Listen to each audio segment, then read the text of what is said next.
Welcome everybody to my preview of the Nikon D7200, which was just announced today, March 2nd, 2015. And I'm a career photojournalist, a newspaper photographer, so I've used a lot of cameras, dozens of cameras over the years. So when I give you my opinion on this, it's based on many years of experience. Before we get into the weeds here with the preview, make sure you hit the subscribe button, and if you like this video, hit like down below. Now, head on over to lensshark.com at some point because we're going to be giving away a camera. We're giving away either a Nikon D750, a Canon 7D Mark II, or a great Sony A7s. The winner has their choice of either of those cameras, and we're going to have a lot of other great prizes too, so make sure you head on over there and sign up for that. All right. With that, I'm your host, Sharky James, career photojournalist. That's a newspaper photographer, basically. So I've got a lot of experience with cameras, and I'm going to give you my opinion on what I think about Nikon's D7200 that they announced today. Also, don't forget to check out our podcast, the Lens Shark Photography Podcast, as well as the Shark Bites Photography Podcast. We're available on iTunes and Stitcher, or you can listen to it over on lensshark.com. All right, let's get into it. Now, if you've been following my podcast on lensshark.com, you know that I'm a big Nikon fanboy. I used to shoot Canon too, so I know that system very well. And I'm also shooting Sony mirrorless. But I've got a Nikon D4S. That's the best Nikon that money can buy. That's $6,500. So when I speak about Nikon, I've got a lot of skin in the game, as they say. I've spent many tens of thousands of dollars over the years on Nikon gear. So, you know, when I give Nikon a little bit of crap, I've given them a lot of money, so I think I earn the right, you know? Now, the Nikon D7200, this is why you're watching this video, right? This is not a great upgrade. This is not a revolution at all. This is an evolution. This is going to be the camera that you get if you were considering the D7100. You would naturally get the D7200. But no one is clamoring to get this camera. It's a good camera, but it's not an exciting camera. Don't get me wrong, not a bad camera at all. There's just nothing that exciting that's in this that wasn't in the D7100. So if you're interested in saving some money, you might want to consider the D7100 instead of the D7200. It features a 24.2 megapixel APS-C crop size sensor. Now, that is up a whopping, get this, 0.1 megapixels from the previous sensor. So this is a different sensor. It has better light sensitivity and all that, but you're only getting 0.1 more megapixels. Now, honestly, 24 megapixels is all most people are going to need. Unless you're doing billboards or you're doing crazy detail things that you need to blow up to, I don't know, wall-size prints, you're not going to need any more than 24 megapixels. So it's okay in that respect. So what they've done differently in the D7200 compared to the D7100 is they've removed the OLPF. That's the optical low-pass filter. Nikon and others are getting rid of that thing, and for good reason. It doesn't need to be there. Not many of us are shooting repeating patterns, tightly fine woven patterns in jackets up close. If you're doing that sort of thing, then you need an OLPF filter maybe, but a lot of software these days takes care of a lot of that. So they've ditched that, and we really like to see that. It gives you more fine detail, and honestly, you don't need that filter anymore. If you're shooting sports, you might like this camera. It does 6 frames a second, and if you want to get an extra frame a second, so 7 frames a second, you can shoot in 1.3x crop mode. Now, I wouldn't recommend that. While that does get you even a little bit closer, optically, it only gives you 1 more frame a second. If you really need that extra frame a second, honestly, you need to work on your technique. I'm just being honest with you here. It's based on my decades of experience shooting sports. Most of my journalism awards are in sports. I'm not even a big sports fan, but apparently sports is what I do best over news and other things. And I can tell you that going from 6 frames a second to 7 frames a second, not going to be much of a difference. So work on your technique.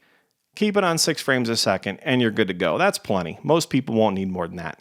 So what Nikon has done is they put an XSpeed 4 processor in this, and that's great. That's going to give you 30% more processing power. Any power upgrades you can get is going to be great because that's going to help you when it comes to buffer. You're not going to hit the buffer as hard as you would on the D7100. Now, you're going to be able to fire off 18 14-bit RAW shots before you hit that buffer. The D7100, by contrast, was only 6. So if you're a spray and pray kind of guy or gal, and you're firing off like a machine gun, you're going to hit that buffer really quickly in the D7100. In the D7200, you've got 18 shots. And honestly, most people aren't shooting 18 shots in a row. So unless crazy things are happening, there's a crazy action sequence, and you need many seconds of it, you're good to go. 18 is going to be plenty. Now, most of you should be shooting RAW, of course. You've got a lot more options in RAW. But if you shoot JPEGs, you can do 100 JPEGs before you hit the buffer in this camera. So that's great. Now it has a 3.2 inch, 1.23 million dots. Every one of those point dots really counts, you know. LCD on the back. It appears to be the same as the one in the D7100. And we're not seeing a lot of improvements in LCD technology. There's only so much detail you can put in there. You're going to be able to see your photos just fine on the back of that LCD, especially if you crank up the light levels on that. You know, one thing this doesn't have is a touchscreen. And I know a lot of people are going to be like, well, I don't really care about a touchscreen. Now, a lot of people said that when the Canon 5D came out with video. They're like, I don't shoot video. Why do I have video in my camera? I don't need that. It's something extra. You don't have to use it. But think about it. We're used to using our smartphones, whether they be Android devices or iPhones. We're used to touching, pinching, and zooming. There's a lot you can do. And honestly, having that option is a good thing. There might be times where you want to go on the back of the screen and touch it and pinch and zoom and not have to scroll through things and press buttons just to get the same thing done, where a touchscreen would have been great. So come on, Nikon. It's 2015. Start putting touchscreens in cameras, okay? Now, a great thing about this camera, and a reason to get this over the D7100, is it has 51 autofocus points. Now, 15 of those are the cross-type variety. Those are the more sensitive autofocus points. You're going to be able to shoot vertically and horizontally and be able to acquire focus a lot better with those cross-type points. Now, eventually, it'd be nice if all cameras had cross-type points on all of the autofocus points. But having 15 of them, that is pretty good. And having 51 autofocus points available to you on a DX body like this, you're going to get coverage across most, let's say 80% of your frame. So no matter where you place your subject, you're going to be able to put an autofocus point where you need it to be. Especially if you're shooting the rule of thirds, you're covered with this camera. You're good to go. Now, they say this camera shoots down to -3 EV. That's about the limit of the human eye. It's pretty close. I believe the human eye is about -3.5 or so EV. That's EV's exposure value. So you're going to be able to focus in really, really dark conditions, depending on your lens. Your lens might hunt for focus like crazy. Certain lenses, the better quality ones, are going to be able to lock on in dark conditions. Now, of course, you're probably going to be on a tripod and you're going to be shooting slower shutter speeds, because if you're shooting in near dark, what are you shooting? Are you shooting a Ninja in like completely black dark conditions? Probably not. So, but you have the option though. You can shoot in lower and lower light and be able to acquire focus. So we applaud that. Now the ISO range on this natively is ISO 100 to ISO 25,600. And that's great. We're seeing higher and higher ISOs as the years go by. Eventually, we won't even be talking about ISOs because you'll be able to shoot in pretty much any lighting condition and get a great shot. But right now, as of 2015, 25,600 ISO is going to help a lot of people. If you're shooting the D7200, you might not own pro-level glass and be able to shoot at f2.8. You might be able to only do f4, f5.6. So being able to go at those higher ISOs is going to help you get a proper exposure. Now, don't forget, ISO 25,600 on a crop body like this is not the same as ISO 25,600 on a full frame body, like let's say the Nikon D4S, which I'm shooting this video with. So a comparable ISO on a full frame sensor is always going to be cleaner than on a body that's a DX body at the same amount of megapixels. There's a whole lot of math involved, but that's the general rule of thumb. Now, as you might know, the D7100 only goes up to ISO 12,800 natively, so you're getting one more stop of light here. That's essentially a doubling of shutter speed. If you're only able to get 1/250th of a second at ISO 12,800, you're now getting 1/500th of a second at ISO 25,600. That might make all the difference in stopping the motion that you're trying to shoot, especially if it's your kid. We're not talking pro baseball, pro football here. We're talking youth sports. ISO 25600 might be necessary in poorly lit conditions on those poorly lit soccer fields. And being able to get 1/500th of a second shutter speed might be the difference in getting a shot that's not blurry and one that is.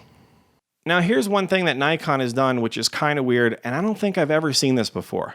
You're used to seeing expanded ISO ranges of like L1, which would be ISO 50, that's below your normal range, and then you're seeing H1, H2, H3. So in this case, H1 would be 51,200, H2 would be 102,400. Now, normally you get those ISOs and they're crazy noisy, or if you come from the film days, crazy grainy, the colors get all wacky, etc.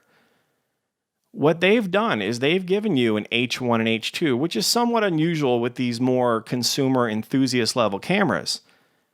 You can shoot at those higher ISOs, the H1 and H2, but they're in black and white. And what I'm thinking is the reason is maybe H1 and H2, which they could technically give to you and looks okay, has too much chrominance noise, and that's color noise. And so what I think they've done is instead of giving you higher ISO ability and having those photos not only be crazy noisy, but also have crazy colors and just color fringing and just horrible chrominance noise, they've made it so you can only shoot those in black and white. And when you shoot something in black and white, you get rid of the color information, right? You just have tonal values. And so what I suspect is the H1 and H2 in black and white, while not perfect, is doable. And this is going to be a situation where you absolutely need to get a shot. Let's say something crazy's happening in your town at night. I'm a career photojournalist, newspaper photographer, and my Nikon D4S, I think, goes up to like ISO 409,000. So if it's nighttime and the newspaper calls and they said, we need you to get over to such and such bank in the town near you, it's late at night, someone's robbing it, get on over there, and it's a poorly lit scene, you're not going to get a shot. But at 409,000 ISO, you could get something, and it'll be crazy noisy, but at least you'll have an image. So I think that's the thinking here. Nikon's giving you H1 and H2, so you can get an image, but it's going to be black and white. And a lot of photographers, this is a trick, you'll see online. If you see photos that are in black and white that, let's say you see a gallery of photos, some football photos, and there's 50 photos and 3 of them are in black and white, chances are the exposure was jacked or the color was just all crazy and they didn't know how to fix it. So you switch it to black and white and you call it art and it looks good. But anyways, you've got the option here of shooting H1 or H2 now, just in black and white though. Now, one thing that they've done with this camera is they've given you a 1/8000th of a second shutter speed.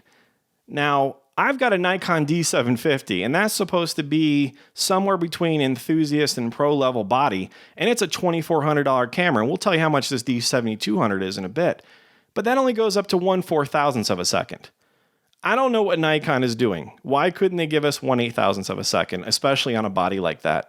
And you throw it into the D7200, which has only been announced, 6 months or so after the D750.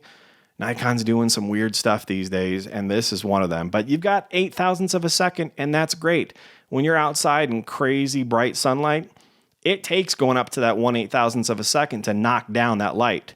That, or let's say if you have a camera that only goes up to 1/4000th of a second, like the D750, instead of being able to shoot at f2.8 and blur out the background, you might have to go to f4, because going from f2.8 to f4 cuts out half the light.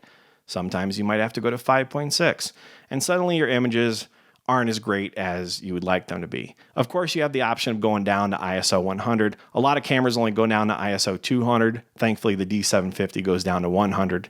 But in the past, if you had a camera that only shot down to ISO 200, and you couldn't go to 0.08 of a second, your only option was to adjust your aperture. And so you'd have to go to f4, f5.6, or worse, just to be able to knock down that light. So with this camera, you can go down to ISO 100, you can shoot 0.08 of a second, and that's great. Now, the D7200 has Wi-Fi and NFC in it. NFC is near-field communications. A lot of Android phones these days, you'll be able to pair with this phone just by tapping it to each other, literally just physically tapping it, and it'll make a connection. And then you'll be able to see the images on your phone that you have on your camera, which is great if you set up the camera remotely and want to be able to trigger it and take pictures from quite a distance. So obviously that's a great thing. We like seeing that in cameras. GPS is not in this. They're taking GPS out of all cameras, it seems, these days. I don't know why, but they're throwing in NFC and Wi-Fi, and that's a good thing. Now, for you time-lapse shooters, that's now built in. They've got a great thing where you can take many shots. You can tell it how many shots you want to take, tell it your exposure, etc., and it'll combine all those images into a MOV QuickTime file for you. So you can view that. You don't have to take those files, put them on your computer, and then assemble that in a program. That's all done in the camera if you want that. So we like seeing that feature, and there's also exposure smoothing, so you're not going to be able to see any kind of stuttering between shots as you do your time lapse. That's a great feature, especially if you guys are doing time lapse or want to try time lapse. That's something to check out. This is a cool feature here. Nikon has added 2 picture controls to this camera, and that's pretty cool. Not a lot of people are using that, but if you're shooting video, you're going to like this. They've got one called Clarity and another one called Flat. Now, shooting a flat picture style, as many of you know, allows you to do a lot of color grading afterward. It gives you more information. Instead of messing with that at the point of capture, it shoots a flat picture style and allows you to color grade it the way you want to later. So if you're into video, you're really going to like that. All right, let's get down to brass tacks here when it comes to video. This camera will give you wonderful options for shooting video at all the frame rates you're interested in at 1080p, so you can get that HD resolution. This camera doesn't do 4K, of course. Not many do these days. However, if you want that 60 frames per second frame rate, you have to shoot in 1.3x crop mode.